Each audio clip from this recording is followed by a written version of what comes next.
So hello, welcome to the video and welcome to Boston Airport. I usually try and record these outside, but it's sheeting it down here, so I've retreated inside. Now, about 11.5 months ago, I noticed that I had a companion voucher that was going to expire in about 6 months' time.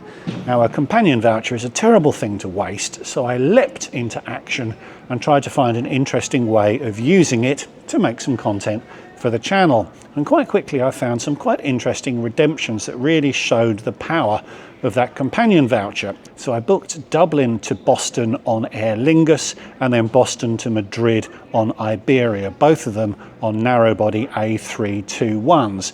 I planned to travel in February, just before the expiry of the 2-for-1, and was going to use the opportunity to show you that those companion vouchers can be used for open jaws, for double open jaws, and you can also use them on Aer Lingus and Iberia.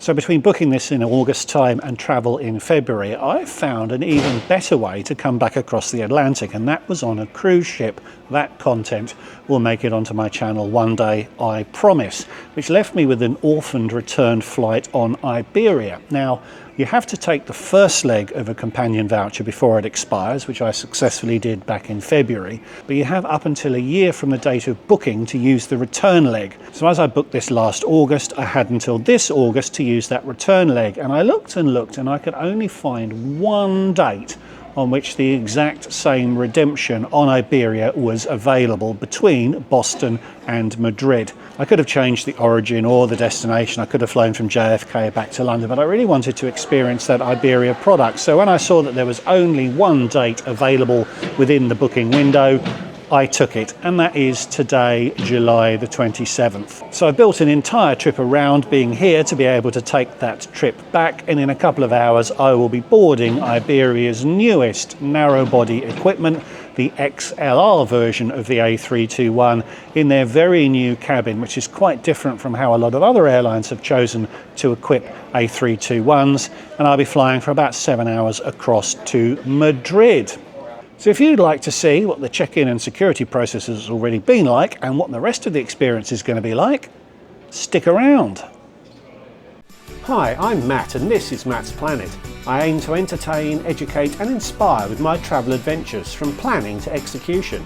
I'll show you how you can travel in style for a lot less than you'd think. So subscribe so you can come with me. My flight in from Toronto had been a little late. Plus the weather in Boston was terrible, which scuppered my plan to nip into the city for a couple of hours. So I was pleased to see that Iberia's check-in desks opened a full 4 hours before departure, at 12:30 for my 16:30 departure. There's only 182 seats on this version of the A321, so I doubt it ever gets crazy busy here, and it certainly wasn't at around 1 p.m. I had an onward unconnected booking with Iberia up to London, and I asked if they could check me in for that flight too. Having a physical boarding pass is always good, and indeed would be essential for navigating the connections lane in Madrid if my phone decided to misbehave. But they couldn't. I'd have to do it in Madrid. Great! And although I'd triple checked that my preferred traveller number was in the booking, TSA pre-clearance had not shown up on the boarding pass. Fortunately, I had the number to hand, so the agent was able to add it. So that's two very minor demerits for Iberia so far. The airport was very quiet, so TSA pre made very little difference, but you can leave everything in your bag, so it was worth chasing. This was Terminal E at Boston Airport, and it was nice. High ceilings, and it felt like there was lots of space, even though the terminal was the opposite of busy at that time of day. It was a fair walk to the security point though, but it was virtually deserted when I got there. The tensor barrier acreage indicates how busy it can get. Quickly through, and Iberia earns a full demerit point as the lounge they make available to their passengers doesn't open until 2 p.m. So as you could check in at 12:30, 90 minutes of the time premium travellers might choose to spend at the airport passes without any lounge provision, which isn't great. So I wandered around aimlessly for an hour or so, and just before 2 headed to the lounge. And Iberia uses the BA lounge here in Boston, which I've heard some pretty good things about, so it should be an experience worth waiting for, right? Bang on 2 p.m. and the doors were unlocked, and I was the first person in. BA does operate a morning flight from Boston, departing at 7:30 AM, so the lounge had been open earlier for a few hours to support that flight. But BA's first overnight flight from Boston leaves at 7:45 in the evening, nearly 6 hours later. So this lounge is only really opening for Iberia's passengers, which would be a maximum of 14 people in the business cabin, plus anyone travelling up the back with Sapphire or Emerald One World status. And it's a large lounge with a 220 person capacity, I believe. It was a very nice looking lounge actually, lots of different zones to sit in and some reasonable views too, with a very large bar at the end. It all looked very promising. BA even offers direct boarding of the plane from the gate too, through these doors. Not for us though, as I caught our plane arriving and it pulled up to a gate some distance away.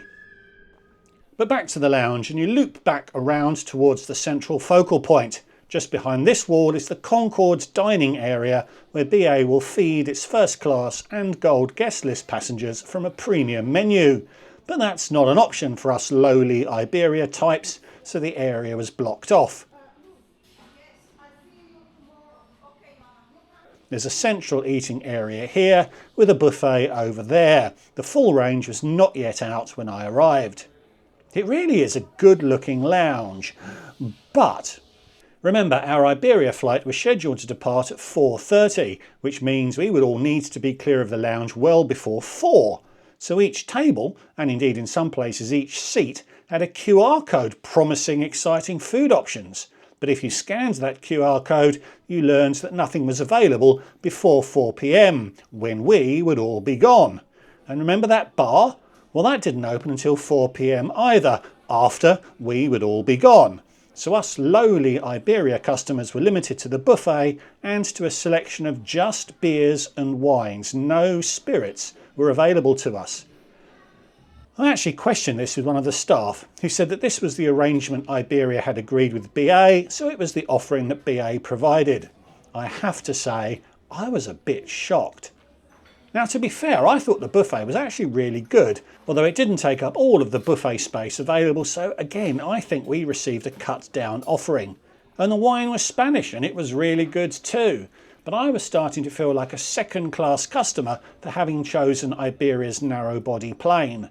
Iberia's second daily flight is on a wide body leaving around 9 PM, when the full lounge offering would be available. It's a bit like buying a new album and only being able to listen to one side of it. Younger viewers may need to get their parents to explain that one. That was sparkling wine, but there was no proper champagne. So I really liked the lounge, the food and the wine, but I came away feeling, well, frankly, I felt ripped off. First world problems, and I've been in much, much worse lounges over the years, but it wasn't the BA Boston lounge experience that I'd been excited about receiving. But BA delivers what Iberia has asked for, so it's another sack full of demerit points for Iberia here.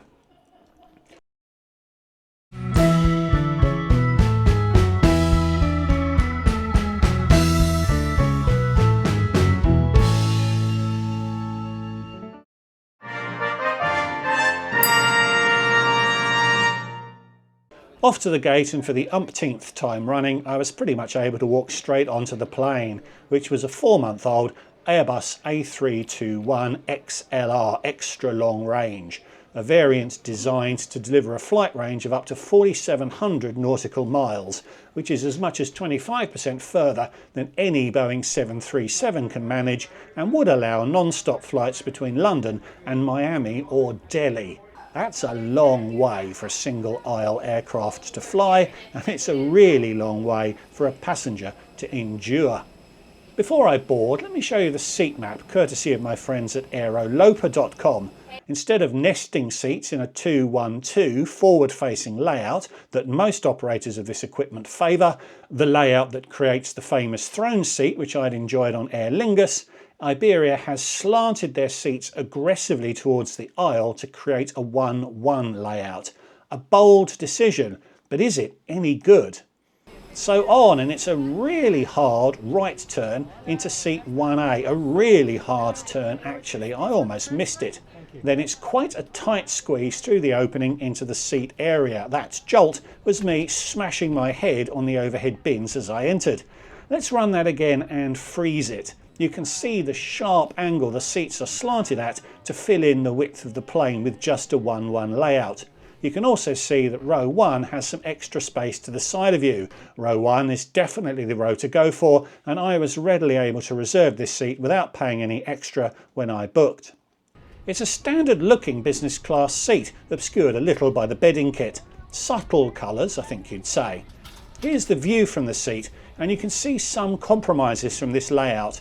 There's that very narrow entryway, and all of the bits and bobs you get with the seat are sort of round the corner from you when you are seated, specifically headphones, water and the amenity kit. Around there is also USB A and C sockets plus a universal power point, so your charging needs are well catered for, and with a screen in front of you which swings out to completely block you in. Storage though is not abundant. There's this smallish space to your left under the armrest. My Google Pixel 8 is provided for scale, and that's it.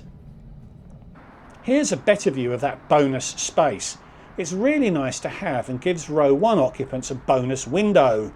The raked angle of the seat makes it difficult but not impossible to look out of the window from a normal seated position. You can see the seat controls and a reading light here, plus the weird ambient lighting airlines seem obligated to bathe you in these days. And finally an overhead light and air vents, singular in both cases, but there's only going to be one of you in the row. Let's look at that amenity kit, and it was pretty standard issue. 2 potions with ear bungs, a dental kit, socks and an eye mask. What you need, but nothing more.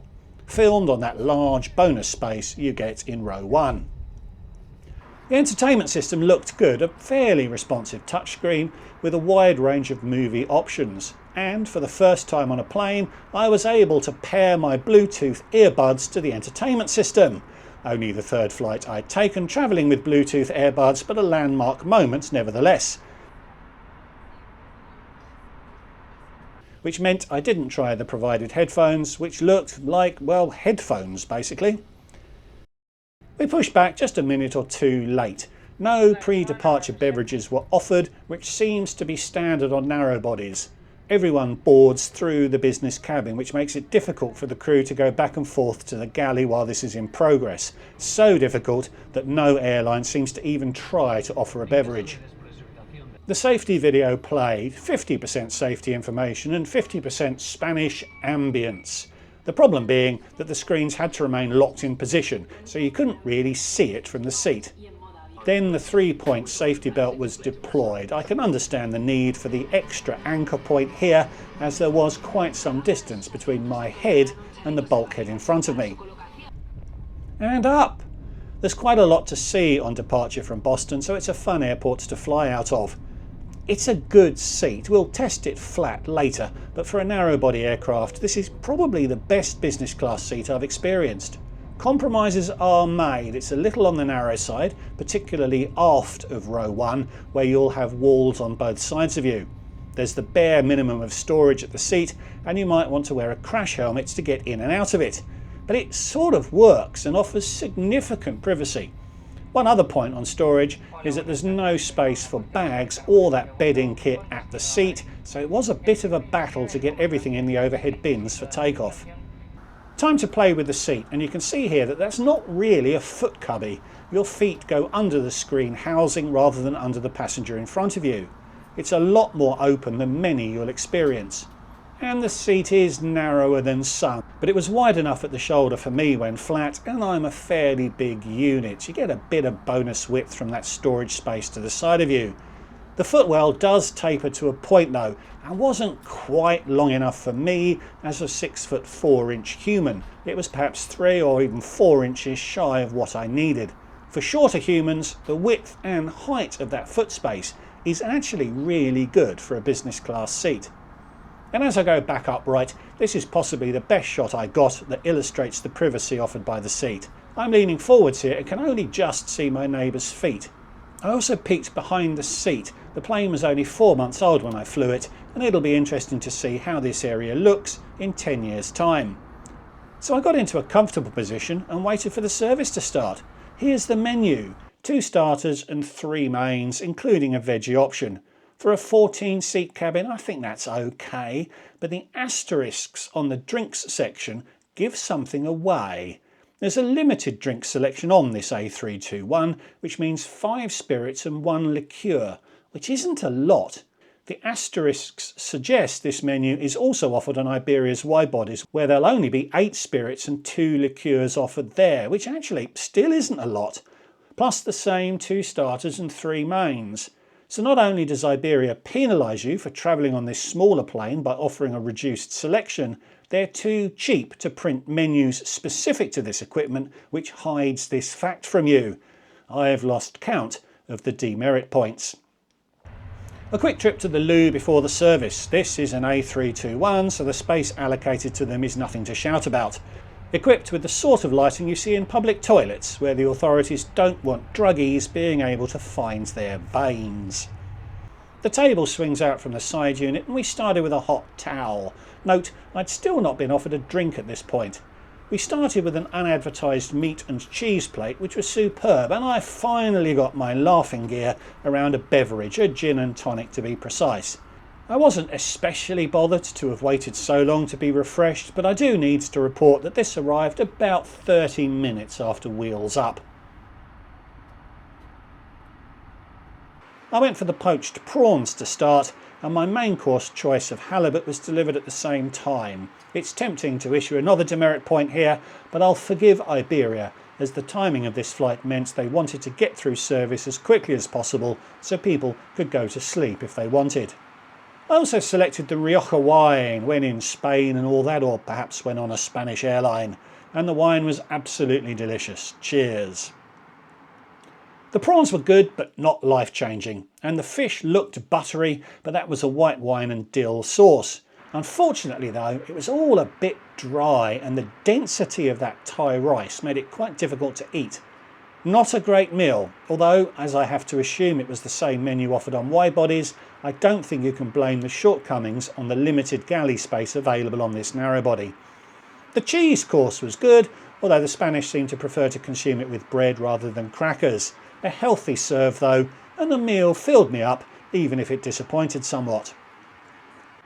I finished everything off with a Zacapa rum, although I will note that Johnny Walker Blue was also available, which is an unusually premium product to find in business class.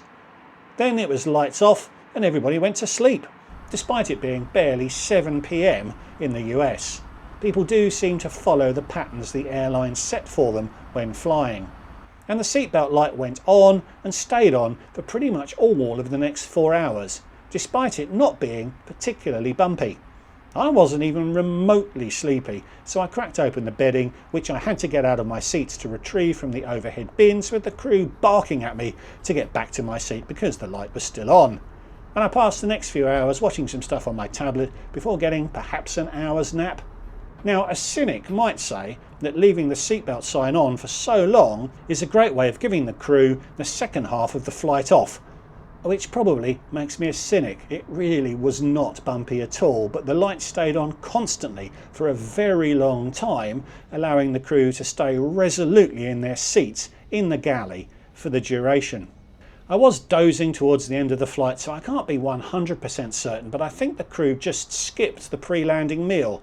I wasn't offered one, and I didn't see anyone else eating one. I might have just missed it, but I could also speculate that they used the non-existent turbulence as an excuse for not bothering. The timing of the flight meant we landed into Madrid before midnight on the US East Coast, so I wasn't remotely hungry, but once again it wasn't a great service delivery from Iberia. And down into Madrid, where we landed 30 minutes early at 5:13 AM. I was disappointed with Iberia. Generally speaking, the seat is good, and it would be good if you found it on a wide-body aircraft. Generally speaking, it's good, although it's not long enough in bed mode for taller passengers, and there are compromises around the seat in terms of storage and access. You really do need to stoop to get in and out. But it offers great privacy and a very comfortable array of seating positions. The wider Iberia experience was a real letdown.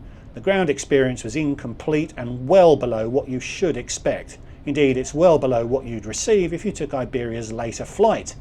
And the food on board was mediocre, and when it came to the second meal, was completely absent. And the service was good when there was some. Call me a cynic, but it did feel like the pilots conspired with the crew to minimise their workload by leaving the seatbelt sign on for so long. I really hope I'm wrong, but it really wasn't bumpy at all. I always talk about what I paid, but in this case that's quite tricky. This was originally the return flight of a companion voucher booking with the outbound flight operated by Aer Lingus. The original booking cost me one companion voucher, 42,000 avios plus 433 quid, which is exceptional value for 2 transatlantic flights. I originally looked into cancelling this return leg, which would mean I'd waste half of that companion voucher, but I thought I'd get perhaps 20,000 avios back, plus a couple of hundred quid in taxes for that unused leg. But when I called BA to confirm that this is what would happen, I was told that Iberia would keep the avios if I cancelled, and only around 30 quid of the taxes would be refunded. Which is indeed what the terms and conditions state, but it feels grossly unfair. Something certainly to be aware of if thinking about this sort of trip. Don't cancel the return half and expect to get anything back. So I found this redemption seat, called BA and had the trip repriced. They came back asking for an extra 8,000 avios, which was fair enough as the flight now fell on a peak travel date. And they asked for an extra £102 to cover the extra taxes. No one at BA could explain to me what those taxes represented or why they were so much higher. My nickname for BA's pricing team is the random number generators, remember. But the economics remained in favour of keeping the flight, so I paid the extra and planned the rest of the trip around this flight. So it ended up costing me something like 28,000 avios plus perhaps 320 quid, so 600 quid in total if an avio is worth 1p, which is a lot less than an economy seat would have cost on this flight, so I'm still happy with the price I ended up paying. But I can't recommend you take this flight. There's just too much compromise involved in taking Iberia's narrow body across the Atlantic, on this route at least. And there was one more inconvenience in Madrid. You'll remember I had a separate onward flights to London which left from the same terminal that we arrived into. The agents on the desk in the lounge printed a boarding pass for me, but the problem was that lounge didn't open until 6 AM. So we landed at 5:13, and as the flight connection lanes were deserted at that time of the morning, I was back in the departure lounge within 15 minutes of landing, leaving me another 40 minutes to wait before that lounge opened so I could have some breakfast and have a shower. That was a bad experience on a flight that had terrible timings. I had a much better experience on an Iberia widebody a few years back, which you can see here.